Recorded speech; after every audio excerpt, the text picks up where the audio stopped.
Hello and welcome to Girlsplaining Gaming. Today we're going to be going over one champion each for each of the roles in League of Legends for a normals game. So first we're going to talk about a top laner. I've picked Illaoi for this example. A top laner, you're going to want to have high survivability, a lot of damage, or a lot of engage. So you're really going to want to be able to get in there and get out of a fight by yourself, really kind of tanking a lot of damage. So Illaoi's passive spawns these tentacles around, and they will attack enemies and heal Illaoi at different times. Her Q is called Tentacle Smash. That will slam the tentacles in a target direction, like this, and it'll do damage to anything in its path. W is called Harsh Lesson. She's going to jump to a point and do lots of damage in the center of that attack. It goes with her basic attack. So these basic attacks where I'm swinging this idol at enemies, it will affect the next basic attack that I do. It also causes the tentacles that are in range to attack the target. Her E is called Test of Spirit. That's going to send a tendril to the nearest target. It won't really do this with minions, but it will to champions. You send that out, and it pulls a copy of them as a spirit. You want to attack that spirit, it'll do some damage to them, and they are tethered to you for 7 seconds, which is incredibly long in League of Legends. Her ultimate is called Leap of Faith. She's going to leap, slam, and then for every enemy champion hit, there's going to be a tentacle that spawns and attacks those champions. Next up, let's talk about a mid laner. For this example, I've chosen LeBlanc. You're going to want to have really high burst damage in mid lane and be able to do a lot of it at once. Her passive is called Mirror Image, and when she gets to 40% of her health or below, sometimes she will spawn a clone of herself. That clone's going to move around and stay alive for 8 seconds, and it can do basic attacks, although those attacks don't do damage. It's just to kind of throw the other team off our scent. The Q is called Sigil of Malice. That's going to send this mark out and mark a target. See that mark is floating right above it there. It would stay if that minion didn't die. And that is going to do the same amount of damage again, and that mark will be consumed once the next damaging ability hits it. W is called Distortion. This is really her main ability. You're going to dash to target, do magic damage all around it, and then you can recast it to go back to where you cast it from. The first cast is a dash to the location, and technically the recast is a blink, so those are just very slightly different, but it's pretty much instant speed. The E is Ethereal Chains, and that is going to deal magic damage to an enemy upon hitting it, and then if it stays within that range for 1.5 seconds, it will chain them also for 1.5 seconds. Her ultimate is really interesting. It is called Mimic. It is pretty unique, so it is, you see, I last used the E, and the ult looks like it, but if I go and use the W again, it's switched to that. So what this does is it allows you to recast that same ability, but do even more damage, depending on how your buffs are and how much XP you have. So a great combo to be able to learn is to use Q to mark, go in with W, go back out. Go in with R, and go back out. Usually you would be using this on champions ideally and not just minions, but for this example, this is what we're working with.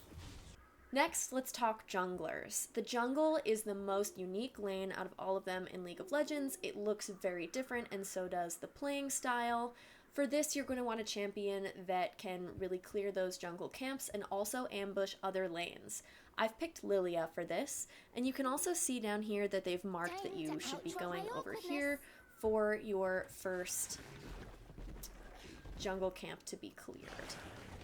I will click to have her go there automatically. This is the one that is going to be leashed by the support and ADC for you. So you don't have to worry about that as much as I am worrying about it right now. Before we get into abilities, let's talk about Smite. Smite is the most important summoner spell to have as a jungler. You want to pick this every time. It's going to be on D traditionally, and it just does a lot of damage to those jungle monsters. You can use Smite on enemy champions. I wouldn't really bother until maybe you level it up. It's really just for jungle monsters. You do have 2 of those, so if you use one, you don't have to wait the entire time for a new one. I will just show using that here. See, it took them right down to just a little bit, so then I can wipe them all out. And some of these do keep respawning. This little mini-map will also tell you where you should go for different jungle camps, so you can see these little dots here, and the bigger ones represent the bigger monsters. These are going to have better buffs, and then there's Drag and Baron, so you get a lot of information from this map that you might need playing as a jungler. Lillia's passive is called Dream Laden Bow, and that is referring to her staff right there, which has dream dust that comes off of it whenever she hits an enemy with an ability. That is going to come into play later when we talk about her ult, but also it will do a little bit of magic damage to them and then heal her for some. Her Q is called Blooming Blows.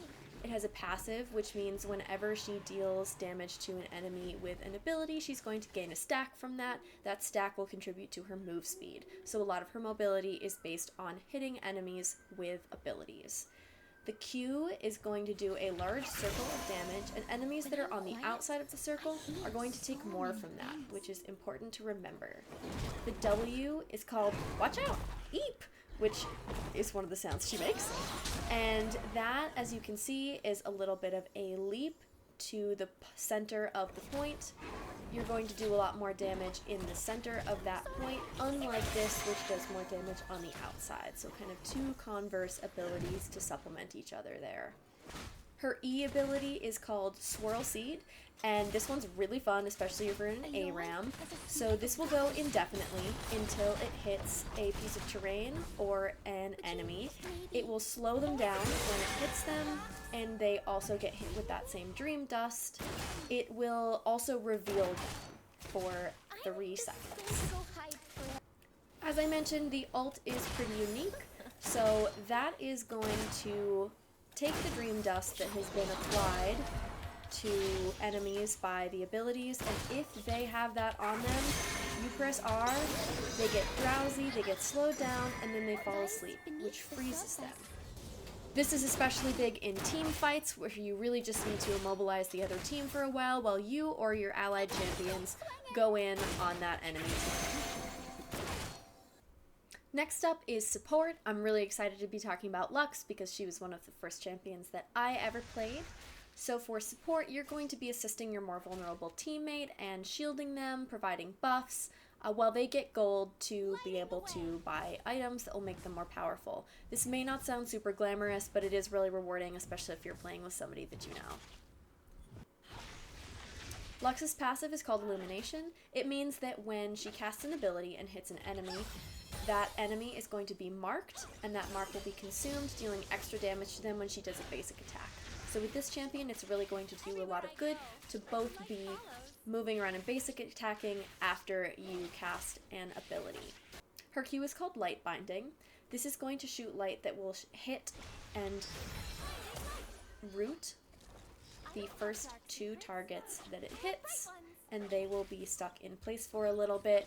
This gives you a great moment to cast one of her other abilities on top of it to do some more damage or set off that mark. Her W is a shield that's going to shield both her and allied champions on the way out and on the way back. She'll get it when she throws it, and she catches it.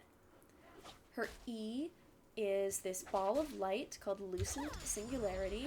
It will remain there and detonate after 5 seconds, or you can detonate it yourself by recasting with E. That's going to do a bunch of damage. So a good combo to learn would be going Q to hold things in place, and then E to do that extra damage. If you can, go in with a basic attack to just finish that off.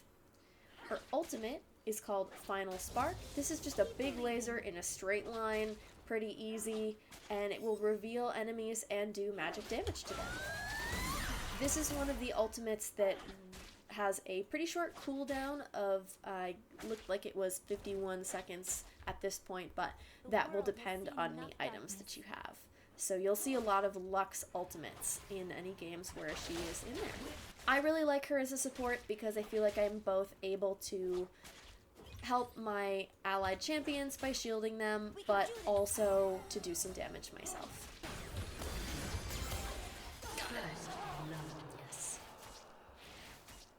Now we'll be talking about bot lane, also called attack damage carry or ADC. For this I've picked Jinx. You're going to want somebody who can acquire gold to purchase items. They're going to be using those items to do a lot of damage, hence the name attack damage carry.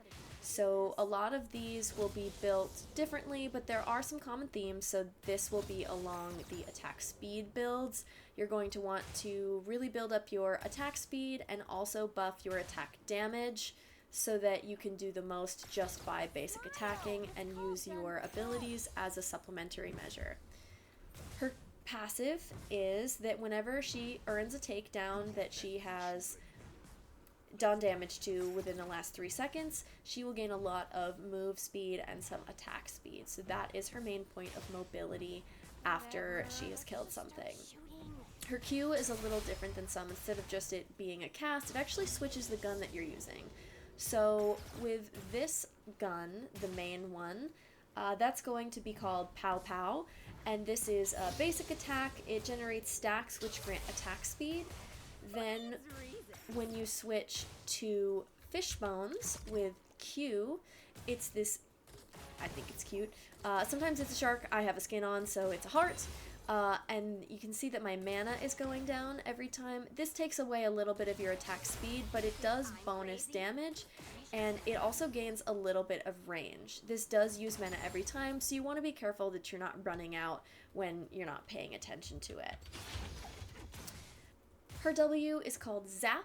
That is going to be a shock blast that slows an enemy, reveals them, and does a little bit of magic damage to them. You can use that with some of her attack speed and move speed to then really go in on them with your basic attacks. The E is called Flame Chompers, and that's exactly what it sounds like. It throws out those little chompers.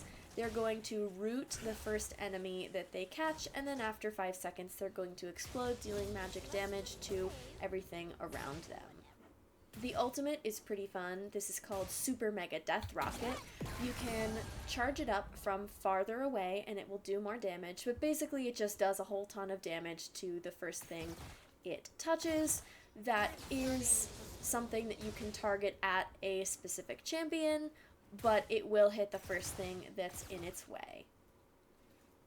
Enemies around that target will take 80% of the damage, so this is a pretty powerful one. Some other champions that I personally love that I would definitely recommend are Vel'Koz and Twitch. Vel'Koz is a void monster known as the Geometry Champion because as the attacks for the Q go out, they split and can hit things in kind of a T. This is really fun, especially when an enemy is really not expecting to get hit by you. And then Twitch is this rat, and he's gross, but I think he's very cute. And he's got poison that he throws, and then he is able to deal extra damage to anything that's been poisoned. The basic attack also does stacks of poison, so you can get a lot of enemies damaged extra by your E. I think he's really fun, and I love imitating his voice lines. That is something that I am known for in my playgroup. I hope you have learned a bit from this demonstration of all of the roles in League. I will have you know that there's no rules, hard and fast, about where you play a certain champion. If you want to play them somewhere else, go for it. I think that it'll be hard to do that in some circumstances. You may get some funny looks, but there's no rules. There's just things that people normally do. Especially if you have a duo who wants to do a funky pairing somewhere, that is really fun, and I love doing that with support when I am playing with my friends. So I hope you learned a little bit and enjoyed. See you next time.